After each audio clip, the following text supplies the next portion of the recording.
On air with A-Rod, HB Radio Las Vegas' #1 hip-hop internet station. That boss man D-Lo right there, Money Talks, man.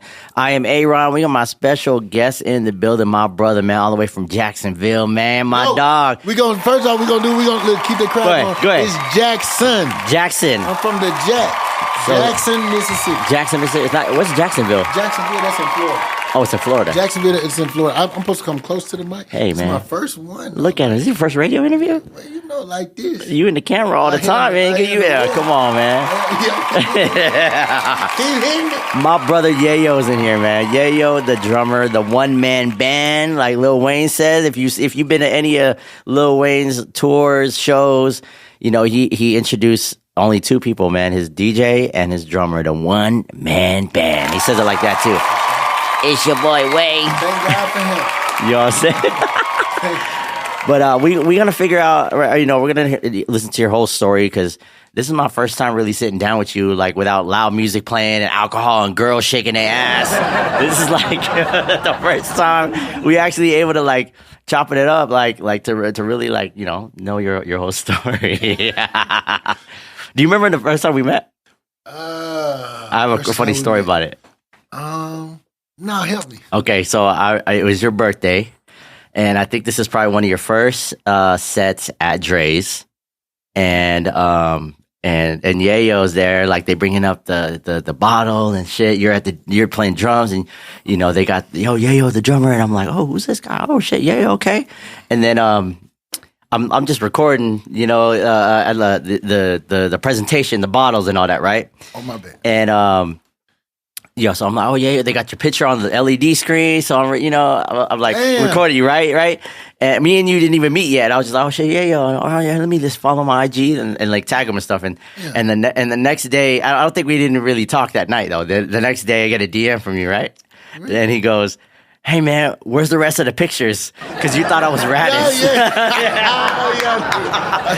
Yayo thought I was the fucking photographer because Radis is Asian and he has glasses too.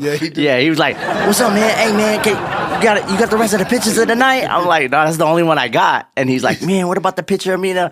Yeah, you probably want Radis because I'm not Radis. I might look a little bit like him, but I feel shout out to Radis, one of the hardest working photographers. Man. Yeah, shout out to Radis. No, but that's that. It was just funny how that started. But like me and you became really close friends. Like we started seeing each other every weekend. We was out here, like, and you part of the gang, man. It was organic. Yeah, and we why not for sure. Exactly. Team for why sure. not? Shout out to Gino and the team. Yeah. You know, to be real, you know how like they say, did you ever see yourself? Did you ever think you're gonna be here? Yeah. Did you ever?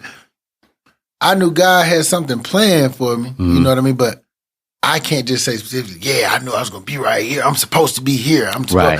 I can't, I'm not, that's not my demeanor. I can't come off that way. Right. It'll be fake if I did, but to be real, I know the statistics from where I come from. Mm. You know what I mean?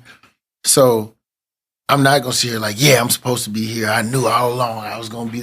Yeah. Nah, you knew you were destined for greatness, but. But statistic wise and where I come from, nah, bro, you was. What did Booth say? If you make it to see 25, you's an OG. Wow, yeah. Yeah, so, you know, but I'm grateful for the whole plan and path to where you are today. Yeah. I mean, just chopping it up with you before we went live, man, there's so many layers to you, man. You know what I'm saying? Like, they see, you know, some of the people that are Wayne fans just see you as the one-man band playing drums. But you, man, there's Yayo at Dre's. There's Yayo that's the producer. There's Yayo was in the military. There's, like, so many levels to you. And I just want to, you know, start from the beginning, man. Like, we're born and raised in Jackson? Yeah, in the Jackson, Mississippi. My musical talent, it all stems from church. Okay. My father was a minister of music. You know, my older brother really, you know, when you're a younger sibling and you got a positive role model as an older brother. Yeah. Everything they determine what's cool, if that makes sense. Right. You know, you want to follow in their footsteps. You know what I mean? If he got on the Air Max 95, them the coolest shoes ever. I want a pair too. You know. Facts. And my brother, he could play everything. Wow. Yeah, he could play everything. You know, I remember growing up, we would always have like, you know the normal all the instruments at the house. Yeah, you know what I mean. My dad bought us piano. Okay. My brother was having piano lessons every Saturday growing up. I remember my mom, my brother. I always go to piano lessons. Mm. I would just watch him have a piano lesson. Oh, okay, you know what I mean? Yeah. He'd teach me some stuff here and there, but my brother was a real stickler. My older Mike, he was a real stickler on practicing. Wow. He was a real stickler on because he knew I really loved playing the drums. Mm. He loved the drums too. Yeah. But his thing was the piano and the organ. Okay. You know what I mean? He could tell I was so he wanted to get me just good enough on the drums to play with him. Okay. You know what I mean? Yeah. I don't even think he knew it was just going to take off. Like, yeah. I was just going to fall in love with it and just pick up so quick. Yeah. Like, my brother taught me how to read music in like one day. Wow. Everything. I'm talking about all time signature. He taught 4/4 time, 3/4 time, 2/4. He taught me everything. 6/8. Wow. It was like in a day. He just knew how to teach. I don't know. So you never even went to school for music or anything to learn those things? Oh no, it came natural. Even the teachers in elementary school, we had a 5th grade teacher named Miss Johnson. Miss Johnson, she used to let us play, little Congo drums and stuff. But she was just like, something about him, he different. I don't know why. He just get it, Yeah. But yeah, my brother was the one, like, I can't sit and say it was like my dad was like, have you practiced today? Like, no. My brother would come home every day, like, let me hear it. Play it again. That shit sloppy. Wow. You ain't hitting right. Yeah. Then as I got older, it was like the funk. Like, you got to get the funk. Okay, the sticking good. Mm-hmm. But is it funky, though? Like, nah, you ain't funky. We from the South. We from the South. As far as football culture for us, we grew up in the SWAC. Okay. You familiar with the SWAC? All right, so the SWAC is like, Jackson State, Southern, Alabama State. We really focus hard on the band. Okay. You know what I'm saying? But of course, football, because they got to play at the football game. Yeah. But that band shit serious in the South. Yeah. I'm just letting you know. Yeah. It's very, even from a high school perspective. Wow. That is serious. Okay. Yeah, that's where they have the classics and stuff like the movie Drumline. Exactly. I actually, the first, they got this thing they do annually now. It's called the Honda Battle of the Bands. Oh shit! But all the majority of the best bands from the collegiate perspective, they all come and like perform. People buy tickets. It'd be crazy. Damn. In the beginning, and it's just bands. In the beginning, they put all the bands together. Oh wow! They put all the bands so. Every snare drum line from all the schools that's in it. Oh, my God. It's snare drum line. It's like 100 plus. We perform at the first annual together, man. And all my friends from high school, they all went to Jackson State. Okay. I went to Tuskegee. Okay. You know what I mean? And Tuskegee was in it, Yeah. I had to run into them guys. Yeah. I had to run into them guys. and they all just looking at me like, you sell out. You sell out. You went to go play the drums at Tuskegee. I'm like, hold on now, not too hard on Tuskegee now. Yeah. But they came in there and smashed, and I was kind of like hiding. You know what I mean? Man. But in the intro of that thing, I'm gonna show you some videos. Yeah, too. yeah. It's called the Honda Battle of the Bands. Okay. But I got to actually march with those guys. Wow. Some of my old homies. Yeah. That we marched. Some of us marched in middle school together, high school together. When they all went to Jackson State. I finally I got a picture. My drum. So you're the only one that didn't go with them to Jackson State. All my homies went to Jackson State to play in the band. Why'd you choose Tuskegee? Why'd you go to the separate route? Well, because when I knew when I went to college, I wanted to go through the veterinarian program. I wanted to be an animal scientist. Oh, okay. So, and Jackson State didn't have a veterinary school or animal science department. You know what I mean? At the time, I don't know what they got done, but so.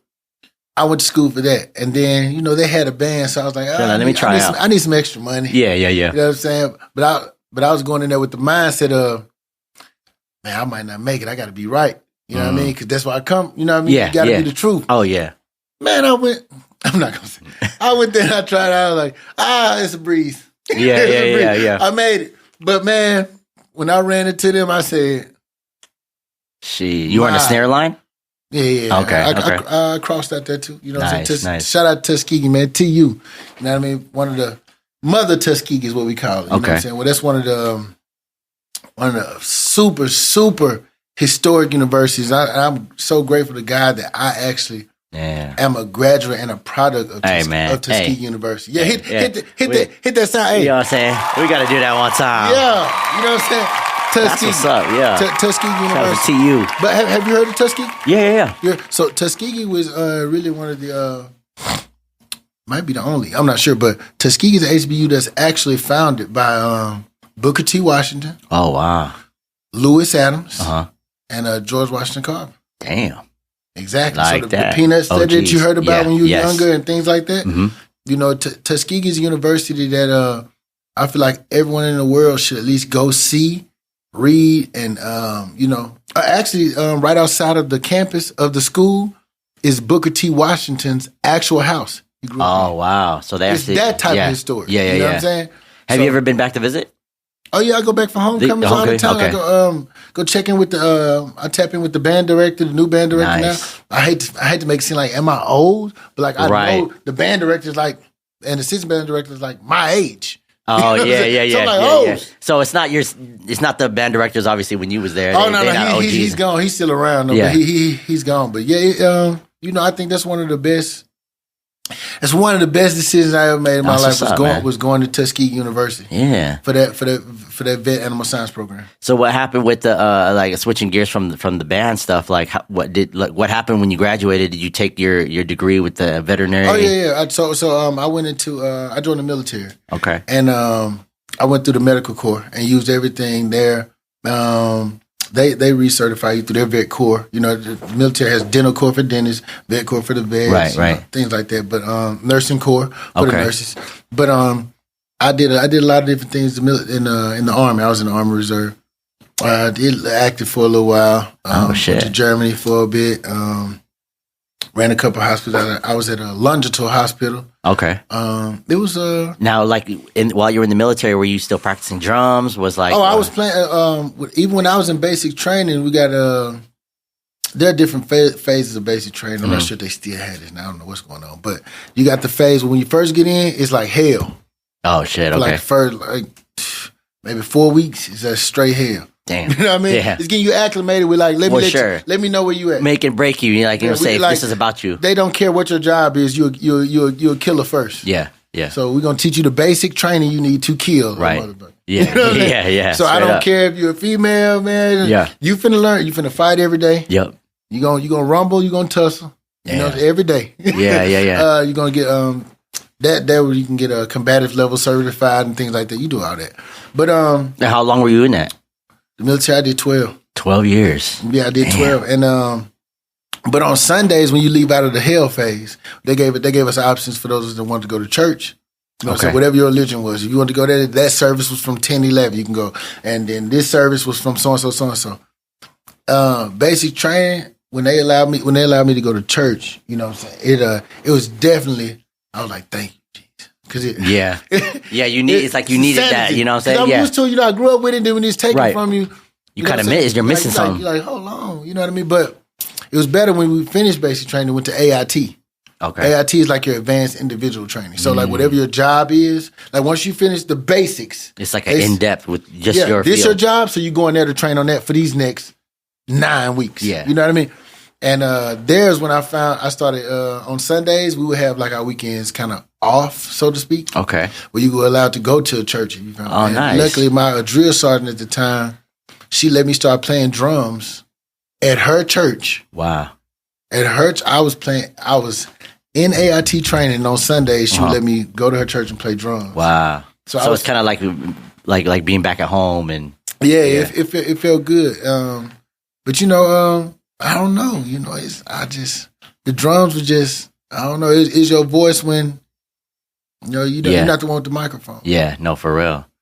So then after your 12 years in the service, what did you end up doing? Did you go back to Jackson? Did you? So while I was in the service, I got back in grad school. I was I went and got two MBAs. Damn, look at him. Hey. Hey, you know what I'm saying? We gotta, that's what's up. Not one, but two. Yeah, that's what's up. One I was in Auburn University. Nice. In Alabama, and I was doing Troy University. Okay. And I would have classes in the daytime at Auburn. Mm-hmm. So we'll work. So it was like 2 years straight. Yeah, 2 years straight. I would I was in ROTC. Okay. That was where I could commission as an officer because I wasn't supposed to go to basic training because I got in after I got degrees. Right. My recruiter screwed me. Hey, people, wow. Watch your recruiters. I don't know, they might be a little different nowadays, but watch your recruiters because I was set up.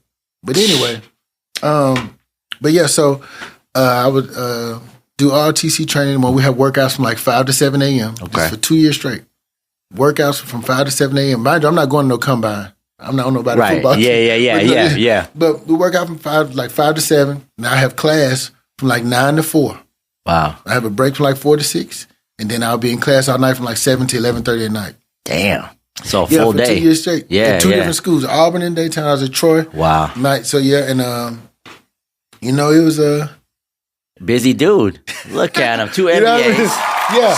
You gotta stick on the education. Yeah. No facts. You know what I mean? But so I gotta switch gears because like you got all this training, you got a like good head on your shoulder, you got MBAs, you know what I'm saying? You're in the military. How did you end up how'd you make your way to Vegas? Like how did that all come together? Man, honestly,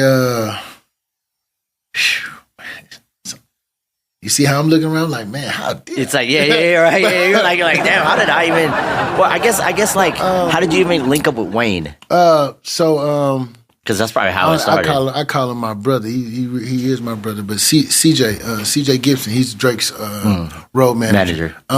We all grew up together in Jackson. We all marched in the band together. Wow! In high school, and he was able to bring me and my ideas, what I had about, because I was big into the drum and DJ like mindset. Right. You know what I'm saying? Growing up, like I wasn't able to go to like many concerts. Okay. But like one of the most boring shows to me back in the day, but the one I did go to was like just a DJ and the artist on stage. Oh my God, I used to get so bored.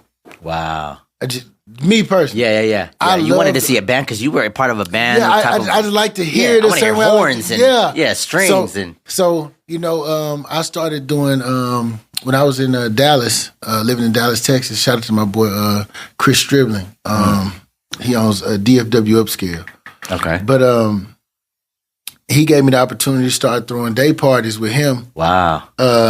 He started giving me the opportunity to throw day parties with him where it was just like drum and DJ oriented. Wow, like, so he was the DJ and obviously... he was a promoter in the city. Oh, shit, he wasn't feeling the idea at first either. Okay. You know what I mean? Yeah, it was early on. It was weird. He's like, you want to put this is probably pre-Travis Barker and DJ AM probably. Well, man, I don't...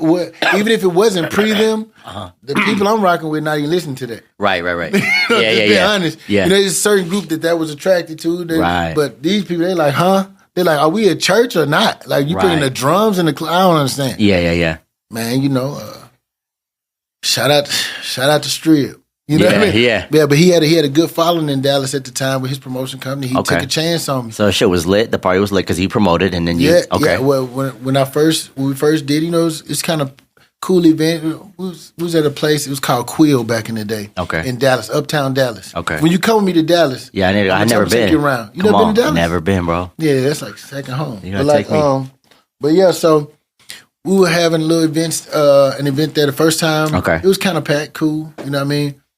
And so it wasn't like a weekly thing. It's probably like once a month or whatever. No, it was every Sunday. Oh, every Sunday. It was a brunch. Okay. It was like brunch on Sundays type thing. Okay. And it was shout out to my boy DJ Fife.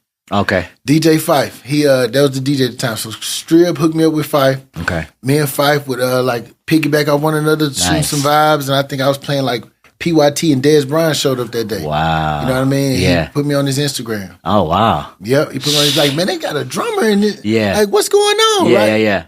And that was unheard of back in the day, like hearing something like that. Especially for this group of people. Mm-hmm. You know what I'm saying? That his parties were attracted. Like, what are you doing? Yeah. The first Sunday, it was okay. There was some people there. Second Sunday, after he put me on Instagram, lit. The next Sunday, and every Sunday after that. Line around the corner. All awesome, like, what they got going on here? And it was just something different. You know how it is. Yeah. And we just grew from there to the point where now I do events in Dallas all the time. Even right now in 2025. Okay. You know what I mean? I'm still doing. I'm at the House of Blues out there. I do some stuff. Yeah. I'm sure you probably seen it on my page. Yeah. But yeah, Strip hooked me up with that. That's what's up. And what time frame was this when you guys first started doing it? It was like end of 2015, 2016. Okay. Something like that. And yeah, once that started rolling, my brother CJ, CJ started to see what was going on. Okay. He told Tez about it. You know Tez. Yeah. Cortez. And Cortez was like, you know, he was like, okay. Cortez was managing Wayne. Yeah, he was Wayne's manager at the time, Cortez Bryant. And man, he was like, okay, I hear you. Yeah. Okay. Right. We'll see. Yeah, so then Jackson State had a homecoming. Okay. Jackson State had a homecoming one year, I want to say about 2016, I believe. And I performed at the homecoming event. But we had a block party. It was crazy. Like me and DJ IE. Okay. IE, he's a well-known, he's like a legend from the Jack, too. Okay. You know what I'm saying? DJ IE, he produced, too. Oh, shit. And but he's lived in Dallas as well. But I performed with him, and they got to see it, just because Tez went to Jackson State. Okay, so Tez was there. Yeah, he was there, and everybody was there, and they kind of got to see it, and it was just like, yo. I just put it with my drum set. I didn't. Wow. I just put it. It wasn't even no other instruments. Just a DJ, and then I just said, yo, just let me do my thing. For a minute. Yeah. He was like, all right, go ahead. Yeah. And God worked it out where Ted saw it, and he was like, and he told Wayne, like, hey, you should I don't know what happened. All I know was I got a call, and he was like, you need to be in LA and so and so, and you got to learn like 80 to 100 songs. Wow. In like 4 days. Oh wow. In like 4 days. And what tour was this? We didn't. It wasn't. Wayne was having. He was having some one-offs. Okay. In there. It wasn't an actual tour at the time. Okay. And I just had to get in there and hit the ground running. Damn. You know what I mean? So so when you went over there, did you have a conversation with Wayne the first time you met him, or it was just like you just met him when you performed? I think one of the most profound statements I could say about him. Yeah. Is he talks to you. You don't talk to him. I see. Okay. You know what I mean? Yeah. But the feeling was there, the mutual feel, because he was because Wayne he played in the band as well. Oh, so shit. he knows drums. Right. He knows what he's doing. Yeah. You know what I mean? Yeah. And he's a pure example of hard work. He's a pure example of he can hear the wrong thing. If it's off, he know. Yeah. He know. Wow. He knows. I'm telling you. Damn. He knows. Yeah. I used to call him the rhythm king. Damn. Little Wayne is the rhythm king to me. The way he approaches the tracks, what he says, how he says it, the way in which he says it. He's the only person I've ever heard do it still to this day. Wow. That approaches beats and tracks the way he does. I don't, man. So he really is hands on when it comes to his show, like what songs, set lists, sounds, whatever. You're gonna feel it. You're gonna if something needs to be changed, you'll find out. Yeah. You'll find out. It'll find you. Yeah. So when you started doing these shows, did you just think like, oh, I was gonna do these one-offs and that was it? Like, oh no, I knew. Or you knew you was locked in, like, okay. Well, I mean, everybody's replaceable, right. You know what I'm saying? In some way, shape, or form. You know what I'm saying? I just always take the approach. I'm going to work hard on what I do. Yeah. I'm going to try to do what I do the way I do it, because some people might not like the way I play. You know, just like I might not like the way somebody else plays. You know what I mean? So I just do what I do the way I do it, and I hope that it comes off the way I intend for it to, to the point where the other person can receive it in a way like, I like this energy, because I'm a different type of player. You know what I mean? Right. I'm a very energetic. Do the stick performer. flip. You be doing the one stick flip. Sometimes I can't help it. Sometimes I can't help it. But it's good to see that it's just a drummer, just like the DJ, like with a face. Yeah. Like they want to see a drummer that's enjoying. It's about showmanship. Yeah, for sure. It's about showmanship, and I'm glad he was very receptive to my style. Yeah. I'm glad he was very receptive to my my approach, like your delivery and everything. Because one of the worst things any musician can do, I feel like, this is me personally, right? When it comes to like live music, playing with people and things like that, I feel like one of the worst things a musician can do is when you're playing these records, you start to treat the record like it's yours. It's not your record. Right. You got to remember that. You know what I mean? I don't care if you're a guitarist or when we playing these records, these records are not yours. Yeah. They're someone else's. Yep. You're just playing it. Yeah. So I try to give just enough to give my style a little bit, Right. but not take from the record. To add to it. Yeah. Just add a little. Yeah, that's it. Just like some of these DJs, sometimes they, like we were talking earlier, like they be rapping the lyrics like these are their songs, but you just They playing. be thinking they tough. Yeah, you're playing. Hey man, you're the DJ. Play the music. You done rap this song a little too much. You think you think you done shot him and bang bang. You open. You know. yeah. You press play. Facts, bro. You press play and stop. Yeah. What's like has Wayne ever given you some advice or maybe a phrase or something that he's told you that always sticks with you? Like, I'm gonna tell you, to be honest, when he started using that one man band phrase, like calling me the one man band, it wasn't more so. It wasn't validation for me. It was more so confirmation. wow. You know what I'm saying? Because I have been living outside of the music. I've been feeling like I've been living a one man band lifestyle. Oh yeah. Like, you know what I mean? I go to military duty, then leave military duty and go to choir rehearsal.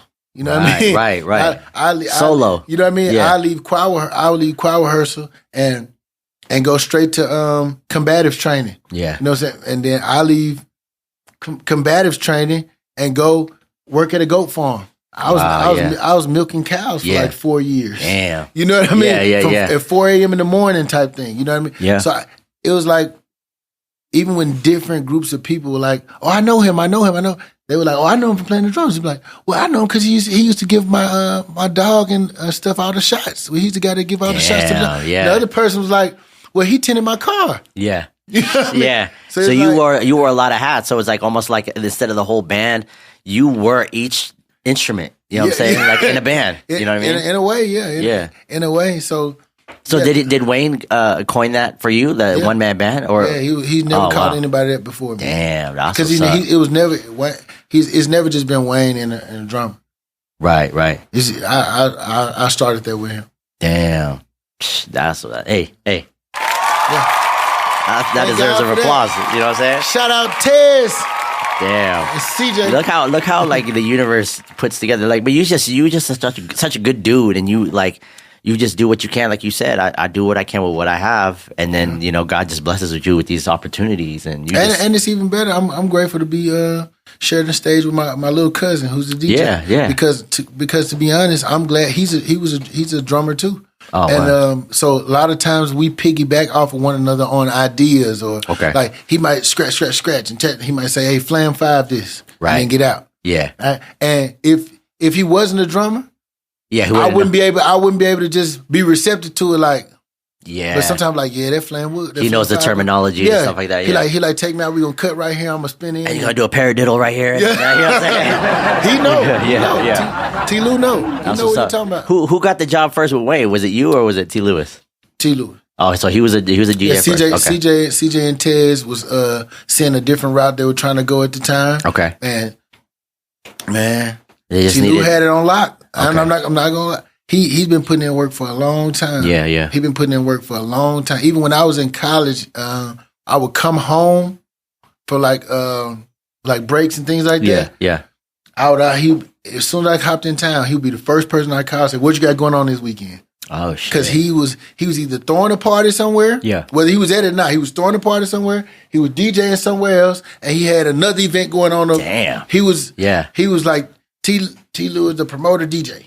Wow. Slash businessman. Yeah. It seems like everybody in your family, like you guys are like Swiss Army knives. Like you guys could do anything. Man, you know what I'm saying? You got different hats and guys saw all this coming. And then my drum tech, like I told you, he's my best friend. Showtime, what we call him. Okay. Showtime was he was our drum section leader in high school. Oh wow. He was a drummer with CJ and T. Lou in college. Wow. He was a drum major in college. Yeah. So our whole team, our whole group is really like a bunch of individuals that if they give some advice, especially according to music, it's worth listening to. Yeah, for sure. We don't have It's not people just sitting around twiddling their thumbs. Yeah, that's not this group. So I'm grateful for our team. You know, our tour team, our tour manager. You know what I mean? We all it's a cohesive group, and I'm glad, you know, we're doing this together.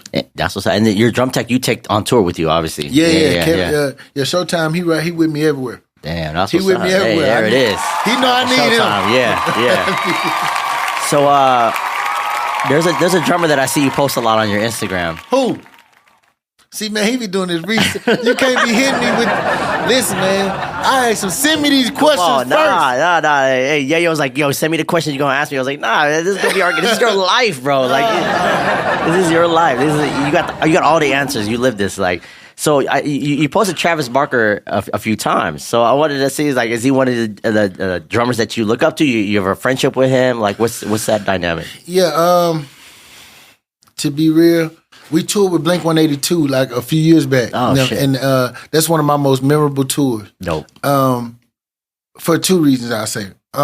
First reason is one of my most memorable tours because Blink-182 is a legendary group, and they all three of those guys have very legendary stories. Yeah. Legendary stories. Of course, Travis Barker's whole story is legendary. Outside of the drummer, him being on the airplane crashing. Yes. It was like, but man, when I tell you, you know, I didn't even really expect him to be this cool. Oh, wow. I didn't, you know what I mean? Because he didn't have to be, big time, you know. But man, every other show, he let me come to his dressing room, like working on rudiments. Oh, that's what's up. I mean, the work ethic, man, he is where he's at, and he deserved to be there. I'm telling you. Yeah. You know, a lot of people in this industry, you see, it's a difference between professionals and pretenders. Right. You know what I mean? So you guys were working with the drum pad in his dressing room, going over something? Man, for most times, I didn't want to get in his way because, you know, his security and I became friends. Okay. Outside the dressing room, he's like, Yayo's outside. He's like, tell him, come in. I come in there, he DJing on one side. Oh, he get tired of that. Yeah. He go to the drum set, go crazy. He go back to the DJ. And his son at the time, me and Landon was we kicked it a lot on tour. Yeah. Me and Landon kicked it a lot. Yeah. And but Travis was like, he was like, yo, I love your style. I love that it's you. I love that it's different. And what Travis told, I got some videos too of us in the actual in the dressing room? In the dressing room kicking. He was always like, don't change your approach. He's like, don't change your approach to what you're doing. Make them accept it. Wow. Okay. And from a confidence perspective, from a goat like that, I was like, I'm doing something right. Yeah, for sure. I'm doing something right. So so that really stuck with me. But Travis is I got his number. We text from time to time. That's what's up, man. Cool. Work ethic. That's A1. That's what's up, man. Shout out to Travis. No Barker. sleep. Shout out to Travis Barker. Who are some other drummers too that also inspire you besides Travis?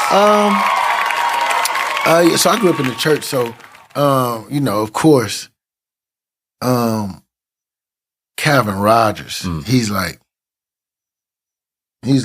Bruce Lee. Wow. Wow. Yeah. Calvin Rogers like Bruce Lee. Of course, when I was younger, you know, we always studied the young guy, Tony Royster. Oh yeah, shout out to Tony. You know he out here. Yeah. I see him around in the casino all the time. Yeah. Tony's crazy, man. But yeah, we used to watch his videos. Yeah, I used to watch him on Oprah. On Oprah, bro. I'm like, he's like an alien. Yeah, that he's guy. An alien. Yeah. Coach Tony and Dennis Chambers, who he had the video with. OG. You know what I mean? But you know, from the gospel standpoint, I was stuck on Calvin. I still watch Calvin Rogers to this day. He is GOAT. That's what's up, man. Yeah, Calvin is he's the truth. The ghost right there. Man, how important, when you were talking about T. Lewis and you, obviously you guys got to be, I mean, you guys are family, but you guys have to be on point because that's you guys. You are Lil Wayne's like band. You know what I mean? The drummer and you. How important is that? Like for a drummer and a DJ, because like obviously you and Franny got to have a dope relationship with what you guys do. Like how we communicate musically in the right way. Right. You know what I mean? I love Franny for that. Shout out to DJ Friends. Yeah, shout out to Happy Franny. birthday. Yeah, happy birthday too. Happy birthday. And we in the city and I got my black, we got the all black party night. You feel me? Oh, well, not tonight, but I missed it. It's gonna be a couple days. Yeah, back there. Yeah, edit it out. No, but yeah. I see him like I just love when you guys are performing at Drake's because he'll point at you and he'll drop like the drums and he's like you go, like you go or like chill here or I'm glad he's that type of DJ too. Yeah. Man, I'm glad he's that type of DJ because he understands music in a different way too. Yeah. He understands music in a different, and he OG. He been doing it a long time. Yeah. But back to your question with T. Lou. I mean, he is a person. Where, let me explain. I want to make sure I explain this right. Yeah. He is a person, man, where he knows when it's time to showcase, right, and when it's time to fall back. Mm. And we agree on that. You know what I mean? Right. And sometimes, you know, sometimes it may be a battle as far, and I don't want to say a battle, but it may be like a disagreement as far as, hey, we should put it here and not here. We should put it here and not here. But I think those times for us work the best because, you know, even in the studio, when you're in the studio, people making beats or saying, put the congos here, like take the 808s out. It's a collaborative process. And through that collaborative process, some of the best ideas happen. Yeah. So I like when we bump, because I know he study all the time. Right. I know he working all the time, and I'm doing the same thing. Yeah. So it always ends up how it's supposed to be. Right. So, right. you know, I'm... when you guys are rehearsing, do things change all the time? Because, I mean, no two shows can be exactly the same. Well, we like to keep certain things. We like to keep certain things a certain way when it comes to our shows, because it's not our show. Right.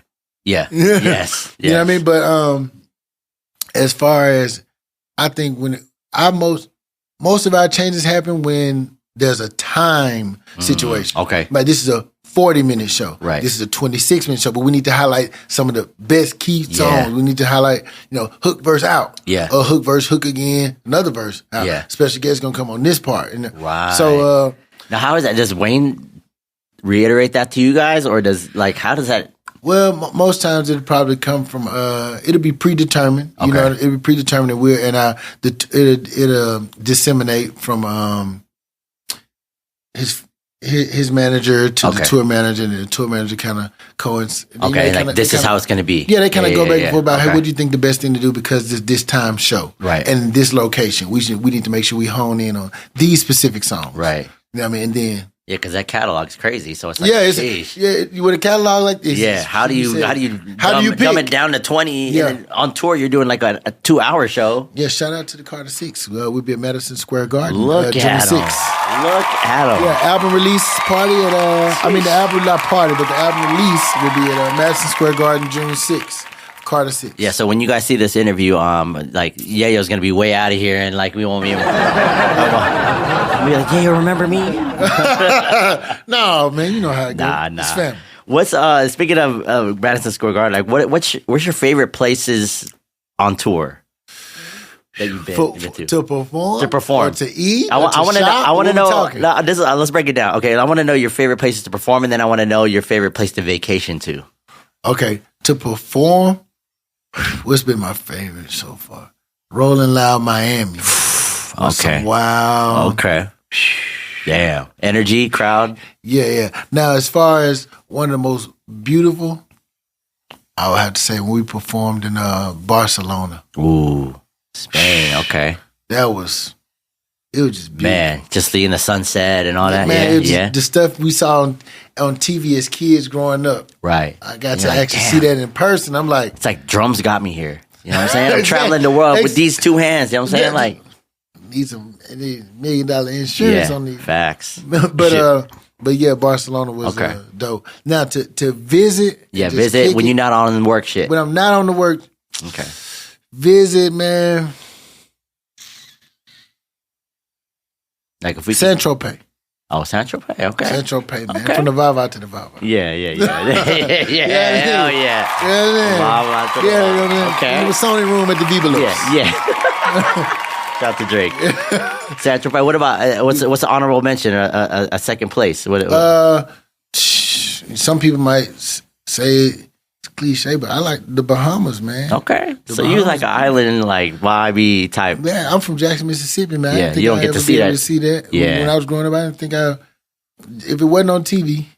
Right, yeah. I didn't think I'd be able to see that, but now I got some contacts there. I got some people that I can call when I land. I'm like, man, God is good. All the time, You know man. what I mean? All the time. God is good. So you've been to Vegas a lot of times now. What about Vegas? Is Vegas like a second home to you? Oh yeah, You know what I'm Vegas is saying? definitely a second home. As you can see, I'm at the You know what I'm at the A Run show. You know what I'm saying? On HB Radio. You On know what I'm HB saying? Radio. Talk that talk. And it's funny you bring all this up. I'm glad you brought this up. Yeah. Because I love going to these places because what's my album called that I'm dropping? What's the album called? What is it called? What's the EP called? Let them know. Still on Tour, Volume 1. Damn, right there. That's an exclusive too. No one. That's the Still first time on you ever tour. said that, Yes, right? come on, man. There it is. Come on, man. Still on Tour, Volume 1. Yayo the drummer, the one-man band. Yeah. The instrumental project Wow. is coming, and we're about to go ahead and put it on the... what we say we're going to do, we're going to put it on the website. Yeah. First, before we just... Yes, what's we call it? Pre-orders? It's my first time. Yeah, Do we call it pre-order all that. We got to do a show takeover. When you drop it, you got to come back. Come We got to go through every record. You got to talk about each song. Bringing the you know what I'm clothes. saying? Yeah, we're bringing the fashion. Yes, with it I too. need some one-man band Come gear. on, man. Come Everybody on. gets one-man band gear You know what I'm on saying? the board. You know what I'm saying? Bring Wayne with you, you know? Oh, God. Oh, Here you jeez. go. Here we go. Here you go. Cortez, what's up, man? Anyways, but no, that's dope. Though. This is your first time that you releasing like a project. Yeah. Okay. I'm actually, I work with some, so each track that I made, I was in a different place when I made it. Did I show you the okay. album cover? Uh-uh. I got to show you the album cover. Okay. I really pride myself on the album So cover. you made it? Yep. I Okay. designed it. Okay. Everything. One of the tracks on that I made when I was in Tokyo. 'Cause Okay. I had a residency in Tokyo. Oh, and shit. we did a couple. It was me and DJ Flowfly. Oh, shout out to Flowfly. Yeah, shout out to French. Flowfly. Yeah, the Frenchman. The French Flowfly. I love that guy, But man. yeah, man, we had a dope time in Damn, that's Tokyo, what's man. up. We went from Shibuya to Shinjuku to Man. Yokohama to Roppongi. We was I can't imagine what kind of fuckery y'all got into. It was a wild. Man. But man, when I tell you they were so receptive to the man, we did the drum and DJ out there, man. You got to be like, oh my Oh, yeah. goodness. Yeah. Fantastic food, fantastic energy, fantastic people. Dope. I loved Tokyo. Damn, that's what's up. It probably had love Tokyo. the freshest sushi Man, you've ever had. Out everything was fresh out there. There. Damn. Everything. I loved every piece Yeah. of Tokyo. I loved it. Can't wait to go back. That's what's up. Hit me up. You guys, you did. How did that come together? Did he hit you up? And Oh yeah, was Flo, like, it was all Flo. Wow. Flo had an idea. Flo had the connects. Flo knew the people. The contract came. We ran Man. over it. Whoop. I took smell. off. You know, I just smell so much cigarette smoke right now. I can just imagine you There you being in go. a fucking green room with so much cigarette Oh, smoke. my You were right here. We're going to do a. Shout out to Flo Fly. What do you mean? What do you mean? That's my guy. Though. I love Flo. I love Flo. He's such a great dude too, man. But yeah, that's damn. I didn't know you guys went out there for that You did? long. Yeah. Man, we That's went what's up. crazy. You guys gonna go back there again, or If Flo get it together. okay? Yeah. If Flo get it together, but he's at. I mean, you know, Flo is everywhere. Yeah. I actually did I played at a festival in Montreal, and we had some off time. Then I hit up Flo. I didn't know Flo was connected like that. Flo is like a real. I mean, the person he introduces himself as in the beginning. Yeah. It's hard to see these other facets you get. Yeah. That's probably the same thing they say about me. Yeah, no, But, for sure. Man, Flo, I made one call to Flo, man. I told him I was in Montreal. I'm trying to do this, that, and the third. Man, when I tell you, he had car service pull up on me. Damn, like Took that. us out that night. Took me and my home, my drunk Kevin and Yeah. Showtime and everybody. Man, we went out, kicked it. Man, them people respect Flo Fly. Wow. Around this For world. somebody that doesn't even live out there, he's got plugs like Man, that. I'm telling you. Wow. I'm telling you, this is no cap. I got how many dudes with us at night? Six, 7 of us. Yeah. It was like, man, they don't even know Flo. They were moving on the strength of me. Yeah. Okay. Flo Fly made a call while we was out there in Montreal. We had the time of our life. Damn, that's what's up. Pulled up at this cool spot. Got some good food. Got some good drinks. And it's about 2, 3 a.m. in the morning. Damn. Look, the car service picked us up and took us back. They said, "Don't worry about it. We do anything for Flo." Wow. Shout out to Flo Fly. I need to start going. I need to start hitting him up about some shit. Flo took care of us. Yeah, that's what's up, man. Yo, we got this. We only on the tip of the iceberg. We got so much more. We got to talk. We got so much we got to talk about. We got to take a quick break though. Okay. And we got to talk about the merch. We got to talk about, you know what I'm saying, the more about the tape. You hanging out though? It's Saturday out here. I have nothing else to do. We're here. We locked in. You locked in with A-Run, man. It's Yayo, the drummer, the one man band, the only man that can, and you're not tuned in. HB Radio.